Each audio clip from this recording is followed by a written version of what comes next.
अध जला खंडर। बात उन दिनों की है जब मैं कॉलेज का स्टूडेंट था। अपने कॉलेज की ओर से हम सभी कैंप के लिए एक जंगल में गए थे। हल्की ठंड थी, अतः रात में हम सब ने पूरी रात कैंप फायर के साथ डांस करने, गाने आदि का प्रोग्राम तय किया। मुझे और सभी साथियों को कैंप फायर की लड़कियां इकट्ठी करने का भार सौंपा गया। मैं निकला तो सबके साथ ही था, लेकिन जंगल के प्राकृतिक सौंदर्य में भटकता हुआ अकेले बहुत दूर निकल गया। अचानक आसमान बादलों से भर गया और गरज के साथ बारिश होने लगी। बादलों के लगातार गरजने से मैं पेड़ के नीचे खड़ा रहना मुनासिब ना समझ आसपास किसी घर की तलाश में एक दिशा में भागने लगा। मुझे कुछ ही दूरी पर एक लाल ईंटों से बनी शानदार बिल्डिंग नज़र आई। बिल्डिंग रोशनी से पूरी नहाई हुई थी। उसमें ढेर सारे लोग हैं, ऐसा दूर से लग रहा था। मैं तेज़ी से भागते हुए उस लाल बिल्डिंग में जा घुसा और सामने से आती हुई एक खूबसूरत नर्स से टकराते टकराते बचा। नर्स ने मुझे घूरकर देखते हुए कहा, बहुत अधिक भीग गए हो, सर्दी लग जाएगी। उधर बाई और एक स्टोर रूम है, वहाँ जाकर जो भी मिले उसे कहना सिस्टर जूलिया ने दूसरे सूखे और साफ कपड़े मुझे देने को कहा है, वह तुम्हें कपड़े दे देगा। मैं हक्का बक्का मुंह फाड़े सिस्टर जूलिया को देखता रहा। मुझे एकदम से यह समझ नहीं आया कि मैं क्या करूं। मेरी स्थिति देखकर सिस्टर जूलिया खिलखिलाकर हंस पड़ी और बोली, पहले तो अपना मुंह बंद करो, वरना मुंह में मच्छर घुस जाएंगे, और अब जाकर वैसा ही करो जैसा मैंने कहा है। मैं हल्के से हाँ में सिर हिला सिस्टर की बताई दिशा में जाने को मुड़ गया। अभी कुछ 10 कदम ही चला होगा कि मेरे कंधे पर किसी ने हाथ रखा। मैं चौंक कर पीछे मुड़ा और अपने सामने आर्मी की वर्दी में एक युवक को खड़ा मुस्कुराता पाया। मेरे चेहरे पर आश्चर्य के बादल अपना घर बना चुका था, जिसे देखते ही उस युवक को हंसी आ गई। उसने धीमे किंतु दृढ़ स्वर में कहा, मैं कैप्टन विनोद हूँ और ये देश हमारे आर्मी का हॉस्पिटल है। कैप्टन विनोद की बात ने मुझे आश्वस्त किया। मैं अब धीरे धीरे सामान्य हो गया और मैंने कैप्टन विनोद को सिस्टर जूलिया की कई बातें बताई। सुनकर कैप्टन विनोद के चेहरे पर रहस्यमयी मुस्कान फैल गई और वो बोले, तो सिस्टर जूलिया से भी मिल चुके हैं?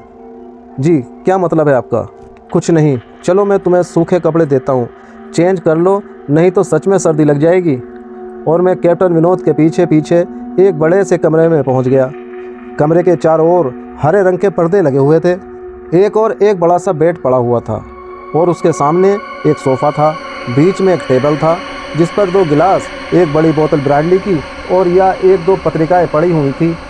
कमरे के एक कोने में एक बड़ी सी अलमारी थी, जिसमें से कैप्टन विनोद ने एक आसमानी रंग का कुर्ता पैजामा निकालकर मुझे दिया और कमरे से लगे बाथरूम की ओर इशारा किया। मैं बाथरूम से कपड़े चेंज कर जैसे ही निकलने लगा, मेरी नज़र बाथरूम की एक दीवार पर पड़ी। वह खून की छींटों से भरी हुई थी। यह देखकर मैं घबरा गया और जल्दी से बाहर निकलने को मुड़ा कि बाथरूम में लगे आईने में खुद को देखते ही चौंक गया। आईने में मेरा पूरा शरीर तो नज़र आ रहा था, लेकिन मेरा शरीर पर मेरा सर गायब था। अब मुझे डर लगने लगा। मैं हड़बड़ाकर बाथरूम से निकल गया। मुझे इस तरह बाहर निकलते देख कैप्टन विनोद ने हंसकर पूछा, क्या हुआ? अरे हाँ, तुमने तो अब तक मुझे अपना नाम ही नहीं बताया। कहाँ जाओगे? बाहर बहुत तेज़ बारिश हो रही है, लेकिन तुम जाना क्यों चाहने लगे अचानक, ये मैं समझ नहीं पा रहा हूँ। कैप्टन विनोद, आपके बाथरूम की एक दीवार पूरी खून की छींटों से भरी हुई है और आपके बाथरूम में लगा आईना भी बहुत अजीब सा है। उसमें मुझे मेरा पूरा शरीर दिखाई तो दिया, लेकिन मेरा सर गायब था। मैं अब बिल्कुल भी नहीं रुकूंगा यहाँ, बारिश में भीगता हुआ अपने कैंप तक जाऊँगा। कहते हुए मैं कमरे से बाहर जाने वाले दरवाजे की ओर बढ़ा। रुको!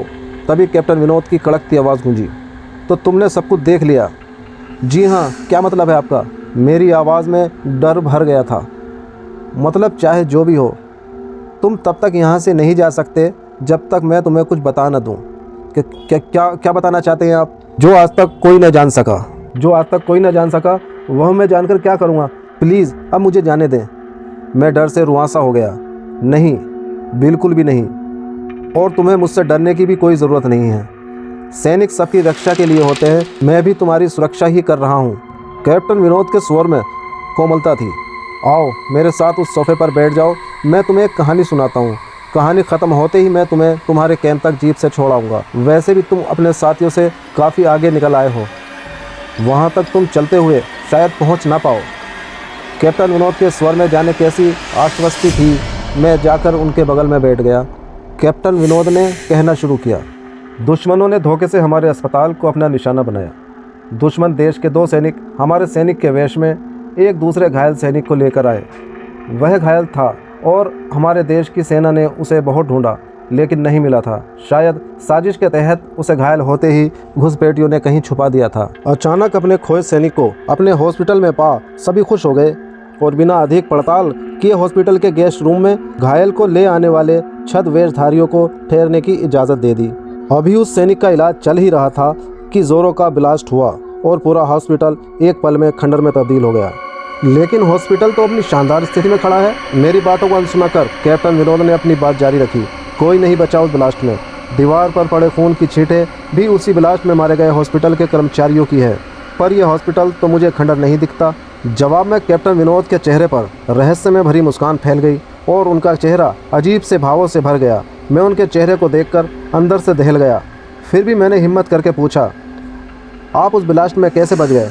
सुनते ही कैप्टन विनोद ठहका लगाकर हंस पड़े और मुझ पर एक भरपूर नज़र डालते हुए कहा, यह कहानी आज से मात्र 10 वर्ष पहले की है और मैं तो आज से 50 वर्ष पहले मर चुका हूँ। इसके आगे उन्होंने क्या कहा मुझे कुछ नहीं मालूम। मेरे चेहरे पर गीलेपन का एहसास जब काफ़ी हुआ तो मैं जैसे नींद से जागा। मुझे घेरे हुए मेरे सभी सहपाठी और टीचर खड़े थे। मेरे आँख खोलते ही मेरे सर ने कहा, थैंक गॉड तुम्हें होश आ गया। तो क्या मैं बेहोश था? हाँ, तुम जंगल में जाने कहाँ भटक गए थे। जब सभी लौट आए और तुम नहीं आए तो हम सभी मिलकर तुम्हें ढूंढने निकले। काफ़ी दूर जाने के बाद हमें एक जीप आती दिखाई दी जिसमें एक आर्मी मैन तुम्हें पीछे की सीट पर सुलाए हुए हमारे कैंप को ढूंढते हुए आ रहे थे। उन्होंने हम सबको भी अपनी जीप पर बैठाया और कैंप तक छोड़ा। हमने उन्हें काफ़ी रोकने की कोशिश की लेकिन वे ये कहते हुए चले गए, अभी नहीं रुक सकता, एक ज़रूरी काम है। जब हमने तुम्हारे बेहोश हो जाने और उन तक तुम्हें पहुंचने के बारे में पूछा तो बोले, सोमेश ही बताएगा और जो भी बताएगा वह सब अक्षरश सच होगा। सभी उत्सुक निगाहें मैंने अपनी ओर लगी देख मैंने धीमे स्वर में पूछा, क्या उनका नाम कैप्टन विनोद था? सर ने हाँ में सिर हिलाया।